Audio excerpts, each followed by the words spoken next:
नमस्कार, मैं हूं श्रवण गुप्ता और आप देख रहे हैं भारत एक्स फैक्टर। आखिर वो दिन आ गया, वो घड़ी आ गई जिसका सबको इंतज़ार था। मैं बात कर रहा हूं पश्चिम बंगाल विधानसभा चुनाव के रिज़ल्ट की। आज 4 मई है और इस समय जो समय हो रहा है वो लगभग 12:30 का वक्त हो रहा है दिन का।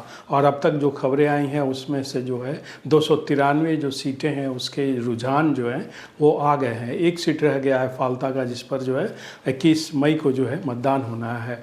तो 293 सीटों में से ये दिखा रहे हैं टीवी वाले, न्यूज़ चैनल वाले कि 180-90 के बीच जो है वो बीजेपी को आ रहा है, ऐसा दिखाया जा रहा है। मतलब आप कह लें कि बीजेपी जो है अपने 2/3 बहुमत से अब बस कुछ सीटों की उसकी दूरी है। 148 सीट चाहिए पश्चिम बंगाल में सरकार बनाने के लिए, लेकिन बीजेपी जो है इससे काफ़ी आगे उसे मिलता दिख रहा है। अब पश्चिम बंगाल में अपनी सरकार जो है बनाएगी और ममता बनर्जी की विदाई जो है तय हो गई। ममता बनर्जी जा रही हैं। टीएमसी की सत्ता का जो सूरज था वो आज डूब रहा है। ये बात मैं बहुत पहले से कहता आ रहा था। अगर आप मेरे वीडियो को देखेंगे तो आपको ये एहसास होगा कि ये बात आज नहीं, मैं बहुत पहले से कह रहा हूँ। चूँकि मैं 1 महीने से ज़्यादा समय से पश्चिम बंगाल में था और अभी मैं 2 तारीख को लौटा हूँ वापस दिल्ली। तो इस दौरान जो है मैंने जो कुछ भी देखा वहाँ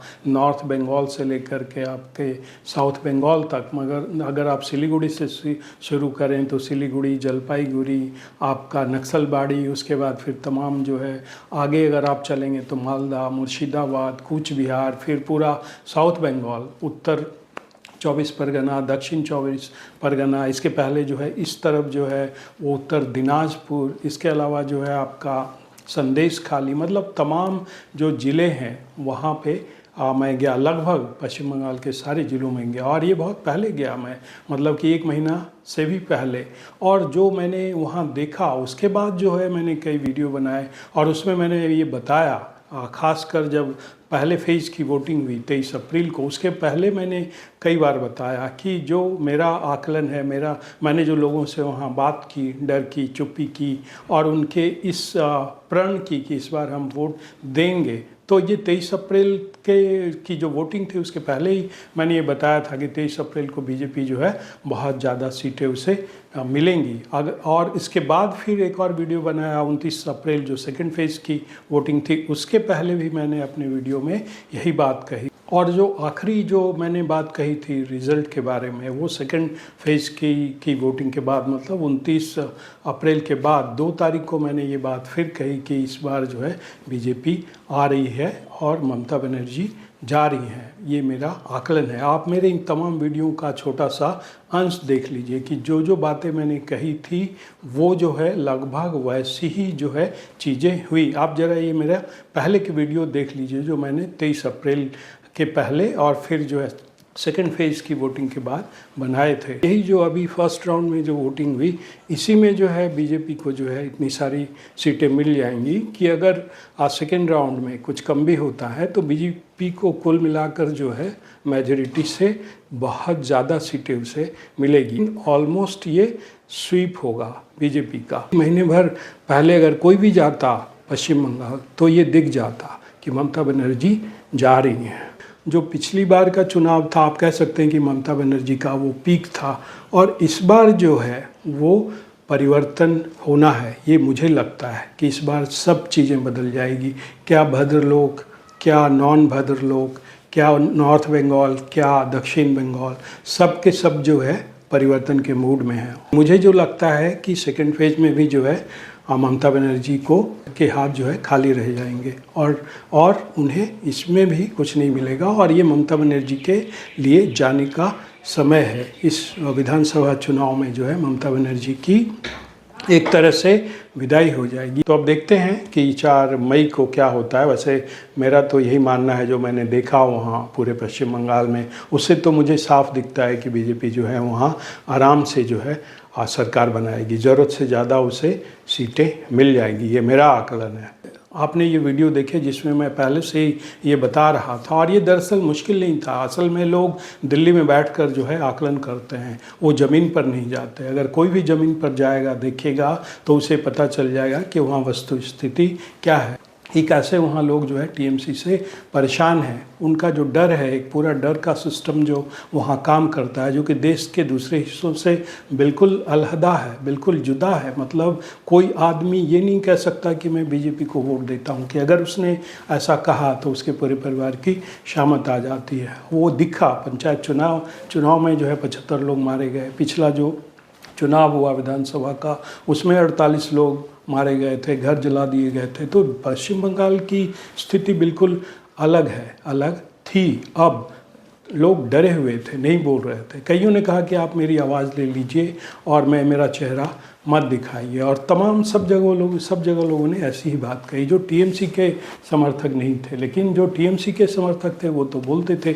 यही सिलसिला जो है नॉर्थ बंगाल से लेकर के साउथ बंगाल का तक था, और वजह यही थी कि जिस तरह से ममता बनर्जी जो है मुसलमानों के साथ खड़ी दिखी थी, उससे हिंदुओं में जो है आक्रोश था। सिलीगुड़ी और ये जो दार्जिलिंग का क्षेत्र है, उसमें तो लोग बहुत गुस्से में थे। मतलब इतने गुस्से में थे कि उनको वो कुछ बोल नहीं पा रहे थे अपने गुस्से की वजह से। ममता बनर्जी को लेकर मिली हैं तो लोग वहाँ गुस्से में थे, नॉर्थ बंगाल में, जहाँ बीजेपी कंफर्टेबल रहती है। लेकिन साउथ बंगाल में जैसे आप मूव करेंगे कूच बिहार से आगे मालदा, मुर्शिदाबाद, तो यहाँ भी जो है बीजेपी ने जो है सेंध लगाई है। मतलब यहाँ भी जितने हिंदू बचे हैं उन लोगों ने जो है एक मुश्त वोट दिया है। और फिर जो मुसलमानों में भी जो है कई कैंडिडेट खड़े हुए, जो आईएसएफ है, इंडियन सेकुलर फ्रंट, वो था, फिर इनकी एआईएम की पार्टी थी, तो वहाँ भी बीजेपी को जो है गेन हुआ। और फिर सबसे बड़ी बात जो कलकत्ता है, जिसे पश्चिम ममता बनर्जी का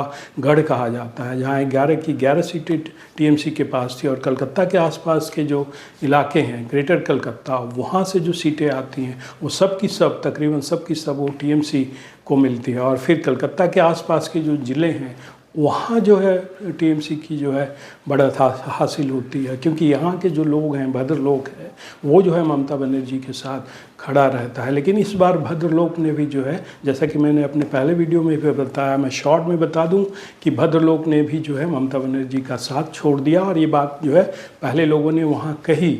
मतलब पूरे बंगाल में आप घूम जाते पश्चिम बंगाल में, तो आपको दिखता कि ममता बनर्जी को क्यों फिर वापस सत्ता दी जाए, इसका कोई कारण नहीं था, कोई वजह नहीं थी, कोई वजह दिख नहीं रही थी लोगों से बातचीत करने के बाद कि ममता बनर्जी को फिर दोबारा जो है बुलाया जाए। एक मुसीबत की तरह लोग देख रहे थे ममता बनर्जी को।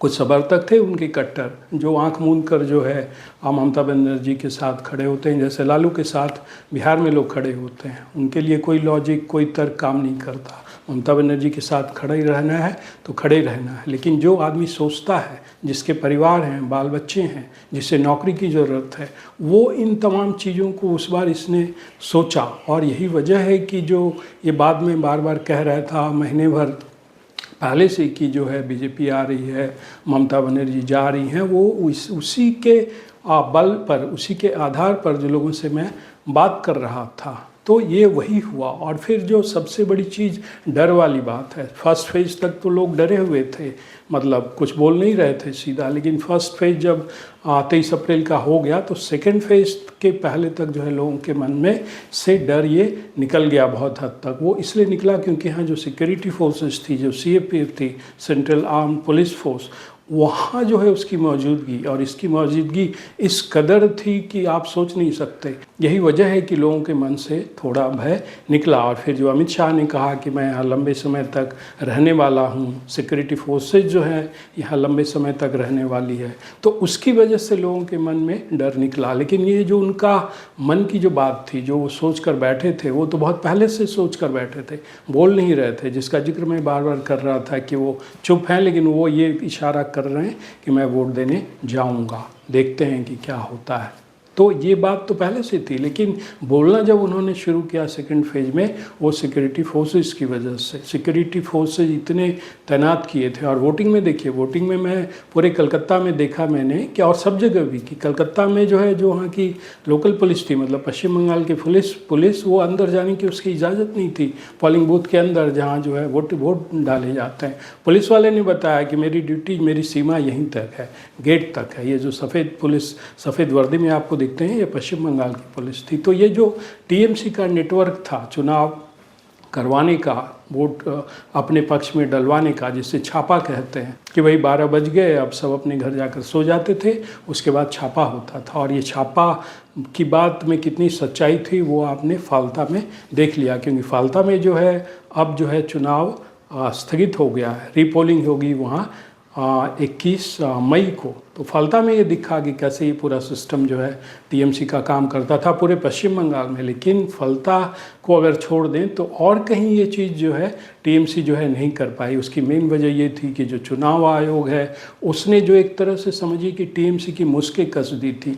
अंदर का जो बूथ मैनेजमेंट है, सिक्योरिटी फोर्सेस की जो तैनाती है, अधिकारियों का ट्रांसफ़र है, सोचिए डीजीपी से लेकर के चीफ सेक्रेटरी तक 500 से ज़्यादा अधिकारियों का वहाँ तबादला हुआ। तो आपको आयोग, चुनाव आयोग को आपको मानना होगा, ज्ञानेश कुमार को आपको मानना होगा कि कैसे, जैसे फुटबॉल मैच में मैन टू मैन मार्किंग होती है खिलाड़ियों पे, कि एक खिलाड़ी पे एक खिलाड़ी तैनात रहता है, वो जहाँ जहाँ जाता है उसके पीछे वो दौड़ता है। तो ठीक उसी तरह जो है पश्चिम बंगाल में चुनाव आयोग ने जो है मैन टू मैन मार्किंग की थी। मतलब टीएमसी के आदमी, टीएमसी के गुंडे क्या क्या कर सकते हैं, उसके पीछे जो है उसने अपनी योजना बनाकर जो है अपनी तैनाती की थी, सिक्योरिटी फोर्सेस की, अधिकारियों की, ऑब्जर्वर की, पुलिस ऑब्जर्वर की। मेरे कहने का मतलब ये है कि ये जो चुनाव भी हुआ, ये जिस तरह से करवाया चुनाव आयोग ने, ये अगर उस तरह से नहीं होता तो शायद नतीजे ये आज जो आ रहे हैं वो नहीं दिखते। तो डर को ख़त्म किया चुनाव आयोग ने। जो बूथ मैनेजमेंट, बूथ लूटने का टीएमसी का काम होता था पहले, जो कि अब दिखा फलता में, वो नहीं हो पाया। प्लस सबसे बड़ी बात जो है, लोग तंग आ गए थे ममता बनर्जी से। बातचीत करने से ये पता लगा महीने भर कि ऐसी कोई चीज़ बची ही नहीं थी जिसकी वजह से वो ममता बनर्जी को वोट दें। और वही नतीजा है, यही वजह है कि मैं फर्स्ट फेज़ के पहले भी कह रहा था कि ममता बनर्जी जा रही हैं, और सेकंड फेज़ के बाद भी मैंने कहा कि ममता बनर्जी जा रही हैं। और आखिरी बार मैंने 2 तारीख को कहा, 2 मई को, कि ममता बनर्जी की विदाई हो रही है। उसकी वजह यही थी कि लोगों ने बताया कि ये अब होने जा रहा है। तो ये पूरा परिदृश्य जो है, पूरे महीने भर जो पश्चिम बंगाल में चुनाव हुआ, इसके अंदर बहुत सारी कहानियां हैं। अभी तो बहुत सारे राज हैं, बहुत सारी कार्रवाइयां हैं जो होनी है, बहुत सारे घपले घोटाले जो इवन देखिए ये ममता बनर्जी को लेकर कहा जाता रहा। इन लोगों ने जो दिल्ली में खासकर जो पत्रकार हैं, बड़े बड़े अखबारों में एडिट पेज पर वो लिखते रहे कि ममता बनर्जी पर कोई आँच नहीं आएंगी, वो बहुत सिंपल हैं, सूती की साड़ी पहनती हैं, चप्पल, हवाई चप्पल पहनती हैं। तो लेकिन वहाँ के लोगों ने जो बताया कि नहीं, ये सब जो है दिखावा है। जिन तीनों सरकारों को जिन लोगों ने देखा था, उन्होंने बताया कि ये सिर्फ जो है ममता सरकार का, ममता बनर्जी का दिखावा है। तो आप अभी इंतज़ार कीजिए कि कैसे जो है आपको ये जो दिखावा है, ये जो आवरण है ईमानदारी का, जो आरोप लग रहे हैं, अब लगते रहे हैं, उस पर से कैसे जो है पर्दा उठता है ममता बनर्जी की ईमानदारी पर। तो अभी बहुत सारी चीज़ें हैं जो आनी है। अभी तो सिर्फ रिज़ल्ट आया है पश्चिम बंगाल चुनाव का, अभी बहुत सारी चीज़ें जो है खुलनी बाकी है। तो वहाँ जो कुछ भी होता है वो मैं आपको बताऊँगा। तो आज के एपिसोड में इतना ही। आपसे अनुरोध है कि इस चैनल के वीडियो को देखें, लाइक करें, शेयर करें और चैनल को सब्सक्राइब करें। अब हमें आज्ञा दीजिए। नमस्कार।